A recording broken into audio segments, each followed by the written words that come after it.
Hello વેનસુના બીકોમના વિદ્યાર્થી મિત્રો કેમ છો આપ સૌ મજામાં છો ચાણક્ય કોમર્સ ક્લાસીસમાં આપનું સ્વાગત છે હું છું કૃણાલ સર આપણે જોઈએ છે BCom sem 3 costing advance accounting and auditing paper number 3 જેમાં આપણે શરૂઆત કરી છે જેમાં પેપરનું નામની ચર્ચા કરી છે એક્ઝામ ડેટ ટાઈમની ચર્ચા પણ કરી છે અને આપણે કેટલાક દાખલાઓ પણ જોયા છે કોના એકમ પડતર પદ્ધતિના જે 14 ગુણમાં એક દાખલો ફરજિયાતપણે આવવાનો છે કેવો આવે એ તો જેણે પેપર સેટ કર્યું છે એને પૂછવા જવું પડે ભાઈ કયા પ્રકારનું પેપર સેટ કર્યું પણ એક દાખલો 14 માર્કનો હશે જેમાં આપણો જે આ નમૂનો જે છે પડતરના પત્રકનો એ રહેવાનો જ છે પછી થોડું ઘણું ચેન્જીસ કરીને અંદર કઈ વધારે પડતું આપે તેવા દાખલા પણ આપણે જોવાના છે પણ આ બેઝિક છે પૂરેપૂરું એ તમને યાદ રહેવું જોઈએ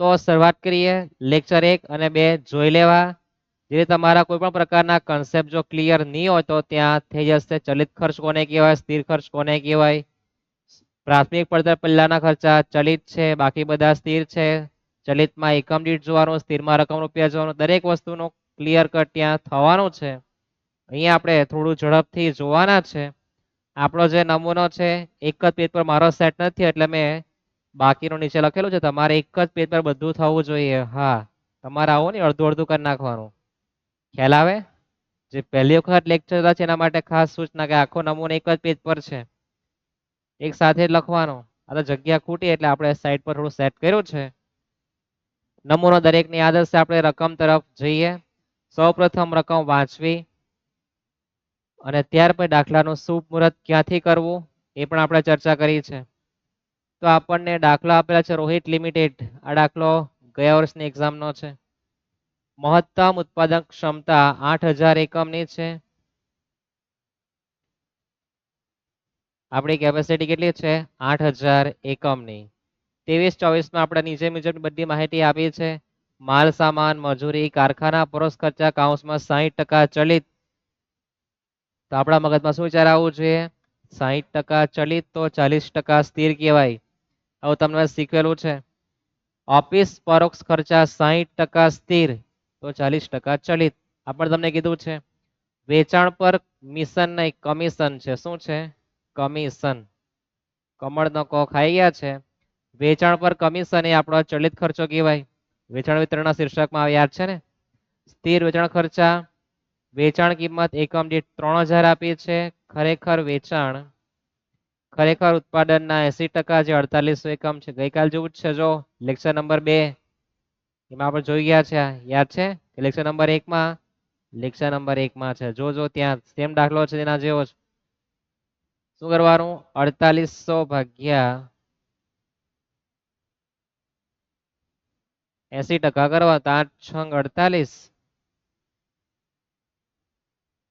એટલે તમને જે 2023-24 ની માહિતી આપી છે એના એકમ કેટલા થવાના છે 6000 એકમો આટલું સિમ્પલ હતું પણ તમારા મગજમાં ક્યારે કે તમે જો દાખલા ગણ્યા તમારા મગજમાં ઝડપથી થવાનું છે જે હોય તે કે વેચાણ ખરેખર ઉત્પાદન 80% તો ખરેખર ઉત્પાદન આપણું 6000 હોય એને 80% વેચવાના એટલે કે 20% આપણા 1200 એકમ ઘરમાં તૈયાર માલના પડી રહેવાના ખ્યાલ આવે પછી તો 24-25 ની માહિતી આપી 24-25 ની માહિતી આપણે બીજા વર્ષે જોવાની પછી વાંચવાનું 23-24 માટે પડતરનું પત્રક 24-25 માટે અંદાજિત પડતરનું પત્રક પહેલા આપણે પડતરનું પત્રક બનાવવા જવાનું એના માટે આપણે પહેલા વર્ષની માહિતી વાંચવાની બીજા વર્ષની માહિતી હમણાં વાંચવી નહીં સમજાયા તો શરૂઆત કરીએ આપણે લખાણથી પહેલા લખવાનું છે આપણે વર્ષ 2023-24 નું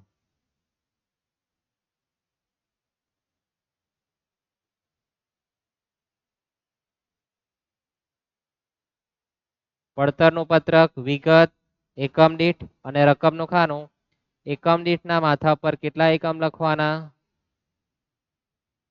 6000 એકમ આપણે 6000 એકમો 2023-24 માં તૈયાર કરવાના છે એની આપણને માહિતી ગણવા કીધી છે એકમ લખાય કે પછી તો આ નમૂનો માલ સામાન મજૂરી પ્લસ પ્રત્યક્ષ ખર્ચા જ્યારે પ્રાથમિક પડતર કારખાના પરોક્ષ ખર્ચા એમાં ઉમેરો ચલિત ને સ્થિર તો કારખાના પડતર મળે ઓફિસ ખર્ચા ઉમેરો કારખાના પડતરમાં તો ઓફિસ પડતર મળે એમાં તૈયાર માલ શરૂઆતનો છેવટનો સ્ટોક પ્લસ માઇનસ કરી નાખો તો વેચેલ માલની પડતર મળે વેચાણ વિતરણ ખર્ચ એડ કરો એમાં બી ચલિત ને સ્થિર ખર્ચા જે આવે તેને આપણે કુલ પડતર કહેવાના પ્લસ નફો જે આવે તે વેચાણ આ નમૂનો તમારો ક્લિયર હોવો જોઈએ પછી લખાઈ જાય પછી આપણે કિંમત જ મૂકવાની છે સૌપ્રથમ માલ સામાન આપણને આપેલો છે 8,70,000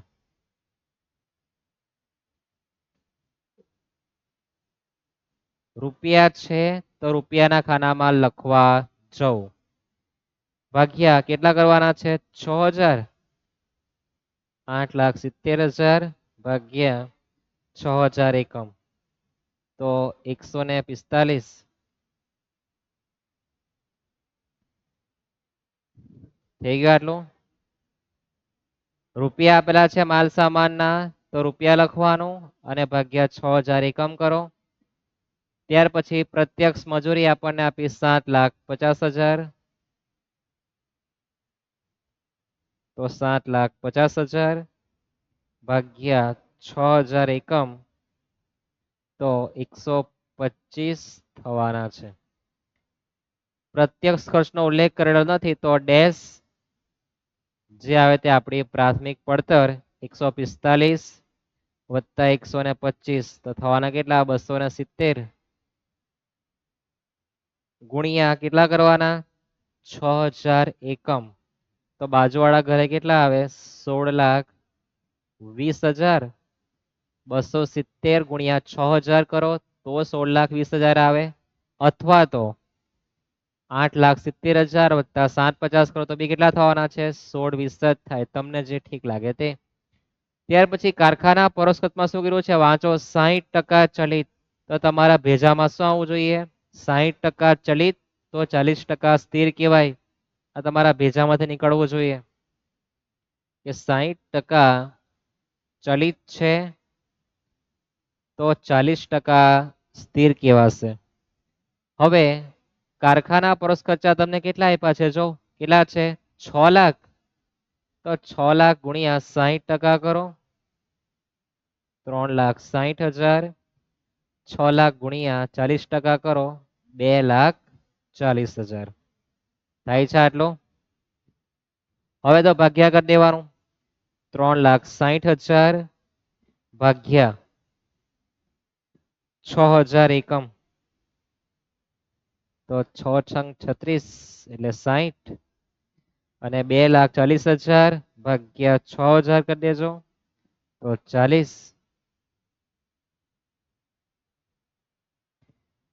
તો તમને કારખાના પરોક્ષ ખર્ચા બંને છે તે મળી ગયા છે ચલિત 60% છે તો 40% સ્થિર આ તમારા ભેજામાં તમારે લાવવાનો છે 6 લાખ રૂપિયા ટોટલ છે એમાં 60% ચલિત તો 60% કરો 360 6 લાખના 40% કરો કેટલા થવાના 240 હવે કારખાના પડતર આપણે ગણવાનું શું ગણવાનું છે કારખાના પડતર કેવી રીતના મળે તો આપણી પર જે આપણને આપેલું છે ને પ્રાથમિક પડતર આ ત્રણનો શું કરવાનો સરવાળો શું કરવાનું સરવાળો જે પહેલા જુદા છે એના માટે છે કે કારખાના પડતર કોને કહેવાય તો પ્રાથમિક પડતરમાં આપણે કારખાના ખર્ચ ઉમેરી દેવાના 270 વત્તા 60 વત્તા 40 તો 370 થવાના છે બાજુમાં રૂપિયા કેટલા તો શું કરવાનું માથા પરના એકમ ગુણ્યા કરી દેવાના ગુણ્યા 6,000 કરો તો 22,20,000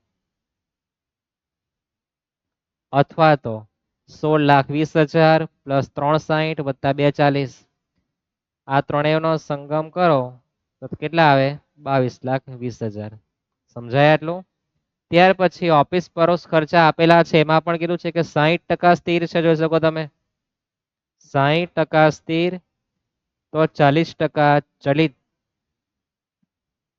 આવું તમારે સમજવાનું છે સમજાય 60% સ્થિર તો ચલિતમાં લખવાના કેટલા 40% રૂપિયા આપેલા છે રૂપિયા વહેંચી આપીએ કેટલા છે 5,40,000 540 ગુણ્યા ચલિત છે 40% તો 2,16,000 ભાગ્યા કરી દઈએ આપણે 6,000 એકમ તો એકમ દીઠ કિંમત 36 રૂપિયા આવે. ફરી પાછા કેલ્શિયમ લખવાનું 5,40,000 ગુણ્યા 60% સ્થિર ખર્ચો છે. 60% કરો 324.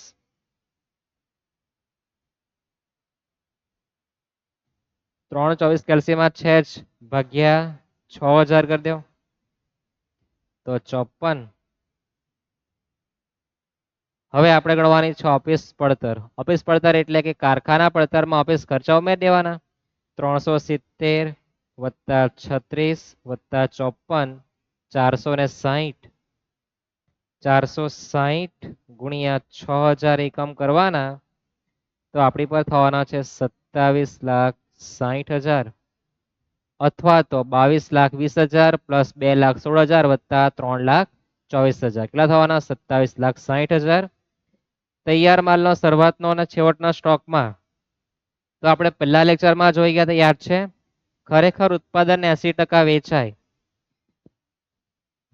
તો તૈયાર માલના આપણા જે એકમ છે દાખલો 13 તે જ છે. કદાચ તમારા મગજમાં વિચાર આવતો હોય તો તૈયાર માલના શરૂઆતનો છેવટના સ્ટોકમાં એકમ દીઠના ખાનામાં ડેશ આવે.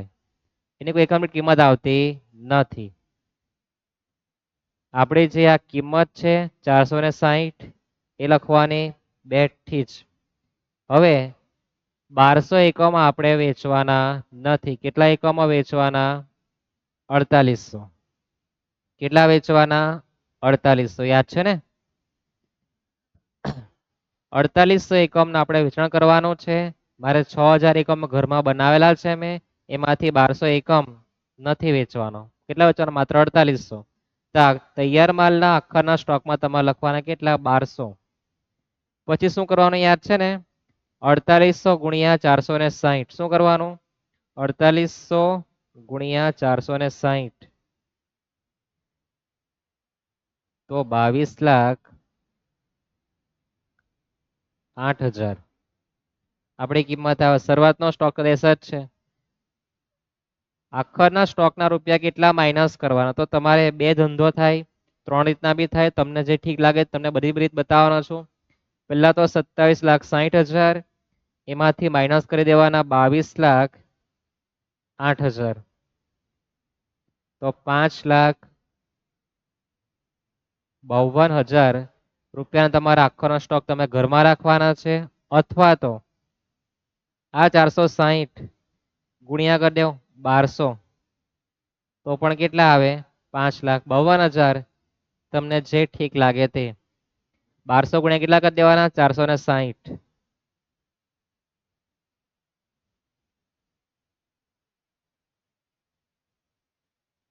1200 ગુણ્યા 460 કરી દેવ તો પણ તમારા આન્સર 5,52 આવી જવાનો છે. તમને જે ઠીક લાગે તે માઇનસ કરો, તફાવત કરો અથવા ગુણ્યા કરીને લખો. તમને સમજ પડવી જોઈએ. આપણા 1200 એકમના અખરનો સ્ટોક છે આ જ મહત્વનું છે. દરેકને બધે ખ્યાલ આવશે ને. ત્યાર પછી વેચાણ વિતરણ ખર્ચમાં ચલિત ને સ્થિરમાં હવે પછી આપણે 6000 એકમને ભૂલી જવાના. 48 એકમ પર આપણે વેચાણ કરવાનું છે એના માટે ખર્ચા કરવાના છે. શું કીધું છે તો વેચાણ પર કમિશન આપણને આપેલું છે 3,84,000. તો કમિશન એ આપણા માટે ચલિત ખર્ચો કહેવાય. કેમ ચલિત કહેવાય? વેચાણ બદલાય તો કમિશનો બદલાય. બદલાય તેને શું કહેવાય ચલિત ખર્ચ. આપણે શીખ્યા છે. અને સ્થિર વેચાણ ખર્ચા 2,88,000 જયપુર લખી દઈએ. પછી માત્ર શું બાકી રહે આપણું ભાગ્યા કરવાનું. તમારા હાથમાં કેલ્સી છે મારા હાથમાં બી છે. 3,84,000 ભાગ્યા 6000 એકમ કરો તો 64 થવાના છે. 2,88,000 ભાગ્યા 6000 એકમ કરો તો થવાના છે 48 કે 48. તમારી ભાષામાં 48, મારી ભાષામાં 48. બીજા કોઈ અંગ્રેજની ઓલાદની ભાષામાં 48 થાય ને. તો 460 વત્તા 64 વત્તા 48 વેચેલ માલની પડતરમાં વેચાણના ખર્ચા ઉમેરો તો આપણને મળે કુલ પડતર 572. હવે તમારા મગજમાં વિચાર બિલકુલ નહીં આવ્યો. આવ્યો કોઈનો? ભાગ્યા કેટલા કરવાના આવે 48, આપણે કેટલા કર્યા હતા 6000. આ તમારી ભૂલ થઈ શકે, મારે તમને શીખવવાનું હતું. ખ્યાલ આવે કે તમારા લોચા કાં વળે તો 4800 નો કોઈ ધ્યાનમાં રાખતું જ નથી. કોઈ કોમેન્ટમાં જણાવ્યું કે સાહેબ આ ટાઈમમાં તમે કીધું છે? સુધારો કરી દેજો. 3,84,000 ભાગ્યા 4800 કરો તો 80 આવવાના છે. કેટલા આવવાના છે 80. યાદ રાખજો અહીંયા તમારી ભૂલ થવાની શક્યતા 99.99%. મગજમાં એક જ ચાલે 384 ભાગ્યા કેટલા 6000 જ ચાલે, થાય ને? તો 384 ભાગ્યા 4800 કરો 80 આવી ગયા. ત્યાર પછી 288 ભાગ્યા કરો 4800 તો કેટલા આવવાના છે 60. કેટલા આવે 60. યાદ રાખજો આ અહીંયા તમારી ભૂલ થવાની શક્યતા વધારે છે. મારે તમને શીખવવાનું છે. તમને દાખલા તો બહુ ગણતા આવડે પણ તમે કાં લોચાવાળી આવે તો મારે તમને શીખવવાનું છે. ઓફલાઈનમાં એટલું બધું ભણાવ્યું છે એટલા બધાને કે બધા જ પ્રકારનું મગજમાં છે કે કયા વિદ્યાર્થી કયા પ્રકારની ભૂલ કરે અને મોટે ભાગના કઈ જગ્યાએ ભૂલ કરે એનું બધું માર્ગદર્શન મારી પર તમને આપવાનું છે. ખ્યાલ આવે? તો 460 વત્તા 80 વત્તા 60 600 થવાના. કેટલા થવાના છે 600.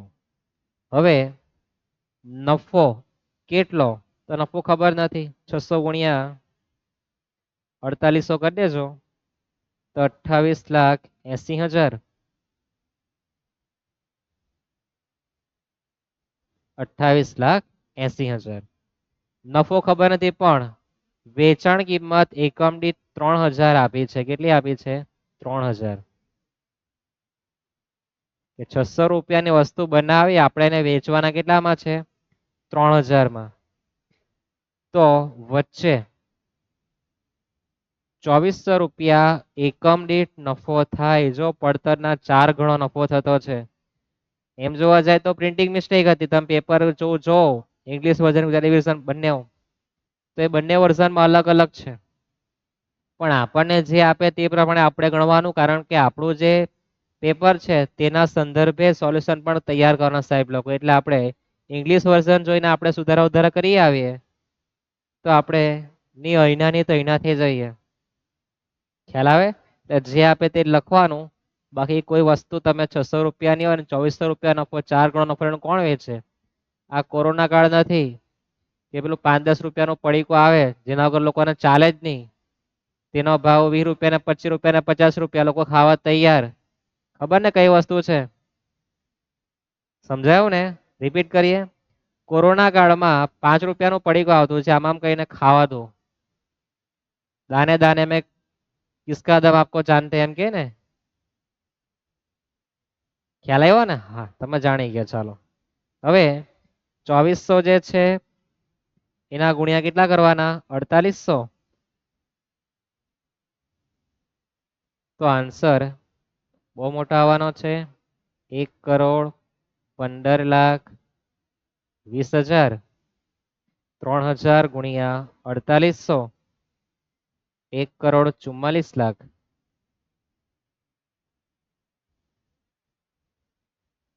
1,44,00,000. એટલે જે પ્રકારે તમને માહિતી આપે તમારે તે પ્રમાણે જ ગણવા જવાનું. પછી આપણું જે વર્ઝન છે તે પ્રમાણે જ ગણવા જવાનું. ઇંગ્લિશ વાળા ઇંગ્લિશ જોવાનું, ગુજરાતી વાળા ગુજરાતી જોવાનું. પછી સોલ્યુશન બંને આપેલું હોય અને તમે પાછા દોઢ ડાયા થઈ ગયા હોય તો નહીં ચાલે. ખ્યાલ આવે આટલું? જઈએ આપણે આગળ. તો આપણું પડતરનું પત્રક તૈયાર છે. હવે આપણે અંદાજે પડતરનું પત્રક વાંચવાનું અને ટીક કરતું જવાનું. તૈયાર કરી દેવાનું ફરીથી.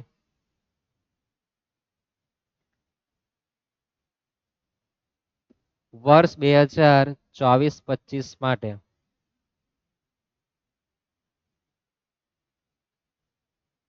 અંદાજી પડતરનું પત્રક વિગત એકમ દીઠ અને રકમ રૂપિયા.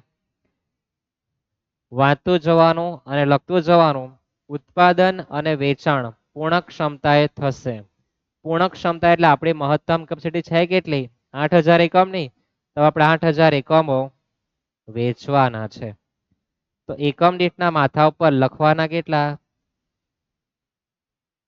8000 એકમો. કેટલા? 8000 એકમો. વાંચતું જવાનું અને લખતું જવાનું. ત્યાર પછી માલ સામાનના ભાવમાં 20% અને મજૂરી દરમાં 8% વધારો, તો આપણે ખરું કરી દઈએ માલ સામાન અને મજૂરી પર. ત્યાર પછી સ્થિર કારખાના ખર્ચમાં 10%નો વધારો, તો કારખાના ખર્ચમાં સ્થિરમાં વધારો છે. ત્યાર પછી સ્થિર વેચાણ ખર્ચમાં હવાલો છે. ત્યાર પછી નફાનો દર પાછલા વર્ષ જેટલો જ રહેવાનો છે, એટલે કે 4 ગણો થવાનો છે પડતરના. બસ આટલી સૂચના આપી છે. હવે આપણો નમૂનો જે તૈયાર છે એમાં તમારે યાદ રાખવાના શબ્દ: પ્રાથમિક પડતર પહેલાના ખર્ચા ચલિતમાં એકમ દીઠ જોવું, બાકીના નીચેના બધા સ્થિરમાં શું જોવાનું? રકમ રૂપિયા. અને અંદાજી પડતરનું પત્રક બનાવતા જવાનું. જૂનું જોતા જાઓ, હવાલા આપે તો પ્લસ માઇનસ કરતા જાઓ અને લખતા જાઓ. પહેલા છે માલ સામાન. તો માલ સામાન કયો ખર્ચો કહેવાય? ચલિત. ચલિતમાં શું જોવાનું મારે? એકમ દીઠ કિંમત 145 ને જ જોવાની. પણ ખરું કર્યું છે એનો મતલબ કે મારે હવાલો વાંચવાનું અને પછી ગણવા જવાનું. તો મારે કાઉન્સમાં લખી દેવાનું 145. પછી જે પણ મારામારી હોય તે બાજુમાં કરી દેશું. તો માલ સામાનના ભાવમાં 20% અને મજૂરીમાં 8% વધારો. 8% કરવાના કે 20%? તો પહેલાનું સેટિંગ 145 વત્તા 20% કરવાના, તો 174 ગુણ્યા 8000 એકમ, 13,92,000. આ રીતના તમારે ગણવાનું છે. માલ સામાન એટલે ચલિત ખર્ચ જોવાનું. ચલિત ખર્ચમાં એકમ દીઠ જોવાય. એકમ દીઠમાં હવાલો છે તો આપણે તે જોવાનું. 20% વધે તો 145 વત્તા 20% થઈ ગયું. ત્યાર પછી મજૂરી દરમાં 8% વધારો છે, તો પ્રાથમિક પડતર પહેલાનું શું જોવાનું? એકમ દીઠ તો 125 પ્લસ 8%. તમે જોઈ શકો આપણી પર કેટલા છે? 125 પ્લસ 8%, 135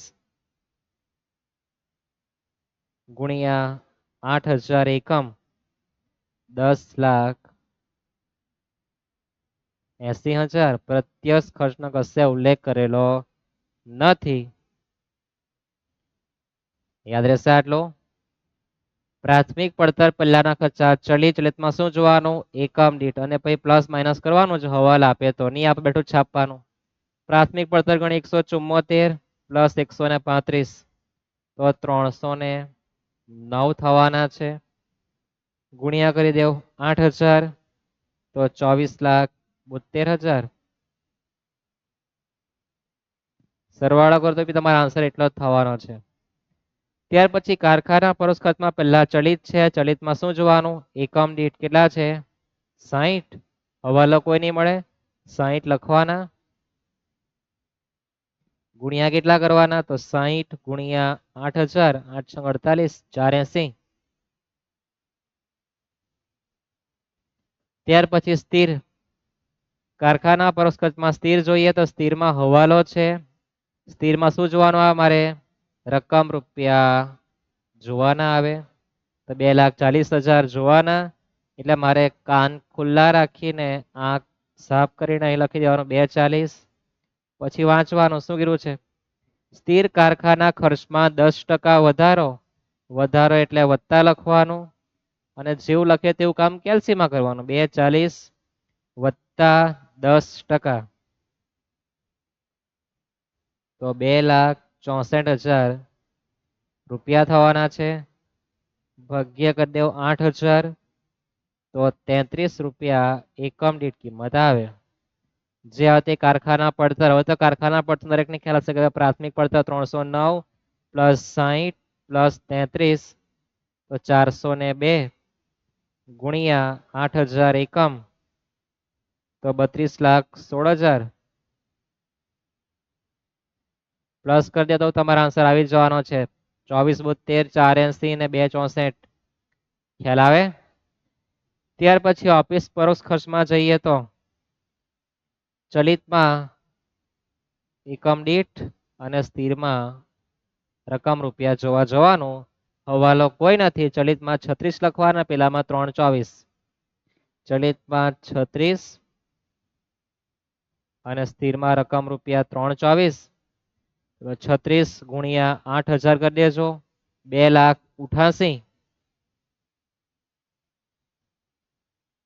2,88,000 3,24,000 ભાગ્યા 8,000 એકમ કરી દેજો તો 40.5 પોઈન્ટની શરૂઆત થઈ ગઈ. 324 ભાગ્યા 8,000 એકમ. તો હવે ઓફિસ પડતર કોને કહેવાય? તો કારખાના પડતરમાં વેચાણ વિતરણ ખર્ચ, એને જ ઓફિસ ખર્ચ કશું કરી દેવાનું પ્લસ. તો 402 વત્તા વરસાદમાં લાગે છે 36 પ્લસ 40.5 તો 478.5 ગુણ્યા 8,000 એકમ 38,28,000. તૈયાર માલનો શરૂઆતનો છેવટનો સ્ટોકનો કશે ઉલ્લેખ કર્યો નથી કે આટલા જ એકમ વેચવાના છે. તો જે આવે તે આપણી વેચેલ માલની પડતર. શું આવે? વેચેલ માલની પડતર. જે ઓફિસ પડતર આવે તે વેચેલ માલની પડતર થવાની છે. વેચાણ વિતરણ ખર્ચમાં નજર નાખો તો કીધું છે કે વેચાણ વિતરણ ખર્ચમાં ચલિતમાં તો કોઈ ફરક પડે તેવો નથી, પણ સ્થિરમાં ખરું કર્યું છે. પહેલા આપણે ચલિતનું ચોખ્ઠું બેસાડી દઈએ 80. 80 ગુણ્યા 8,000 એટલે 8 ઉઠ્યા 64, 640. સ્થિરમાં હવાલો છે, સ્થિરમાં શું જોવાનું? રૂપિયા 288. તો સ્થિરમાં કાઉન્સમાં ખુલ્લી આંખ રાખીને લખવાનું 288, પછી હવાલો વાંચવાનું. નંબર 4 દેખાય દરેકને? સ્થિર વેચાણ ખર્ચમાં 260 સુધી ઘટાડો, એટલે કે બહાર લખવાના 2,60,000. કેટલા લખવાના? 2,60,000. આ રીતના લખવાનું છે. થઈ ગયો છે આટલો? 2,60,000 ભાગ્યા 8,000 એકમ કરી દેવ 32.5. પછી ગણવાનું છે આપણે કુલ પડતર. કુલ એટલે કે 478.5 પ્લસ 80 પ્લસ 32.5 તો થવાના 591 ગુણ્યા 8,000 એકમ તો 47,28,000. અને નફો કેટલો લેવાનો છે? તો નફા માટે આપણને સૂચના આપી છે કે પાછલા વર્ષ જેવું રહેવાનું છે. તો તમે જોઈ શકો કે 6 × 6, 6 ચોક 24, 6 પચામ 30 છે ને, 1 4 ને 5 નો રેશિયો. તો ટૂંકમાં અહીંયા જે છે તે આપણે આ 4 ને આ 5 તો 591 જે છે એના ગુણ્યા 4 કરી દેવ 2364 ગુણ્યા 8,000 એકમ 18,91,000. ના ના ના તો વધી જવાનું, 1 કરોડ વધી. આન્સર કરોડમાં જવાનો છે. 591 ગુણ્યા 4 2364 ગુણ્યા 8,000 એકમ તો 1,89,12,000. વેચાણ તમારે પ્લસ કરીને લખી દેવાનો. આ દાખલો ગયા વર્ષનો છે, ફરી પાછો આવવાનો નથી, પણ આપણે એના પરથી માત્ર માર્ગદર્શન લેવાના છે. મળીએ આપણે નેક્સ્ટ લેક્ચરમાં. સીતારામ.